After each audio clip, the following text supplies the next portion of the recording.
Enguany tot és diferent. Deltebre s'adapta a aquesta realitat i per primer cop a la seva història celebren el seu 43è aniversari de la segregació de Tortosa en un acte telemàtic, un esdeveniment que s'ha pogut seguir a partir de les 8 de la tarda a través de les xarxes socials de l'Ajuntament. Un acte que està dedicat a posar en valor la feina de la gent que treballa en primera línia en aquesta crisi sanitària per la Covid-19. Donar gràcies de forma expressa a la gent de Creu Roja del Tebre, a la gent de Càritas l'Assumpció, a la gent de Càritas Sant Miquel, als professionals també de l'OCAP del Tebre, a l'equip de la policia local i als voluntaris i voluntàries de Protecció Civil. A tots ells, moltíssimes gràcies. L'alcalde del municipi, Lluís Soler, ha volgut agrair l'esforç i els valors que caracteritzen a la ciutadania.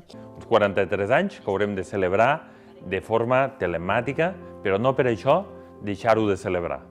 El nostre municipi, la nostra ciutadania, els nostres veïns i veïnes som persones, som famílies que de la persistència n'han fet sempre oportunitat de futur, malgrat l'adversitat que estem vivint en aquests moments de la crisi sanitària o també del temporal Glòria que ens va travessar el passat mes de gener. L'aniversari de la segregació de Tortosa se celebra de manera habitual i des de la seva recuperació l'any 2016 mitjançant la Delta Fira i també amb la mostra de gastronomia, paisatge i turisme Mescla, unes activitats que enguany a causa de la Covid-19 no es poden dur a terme.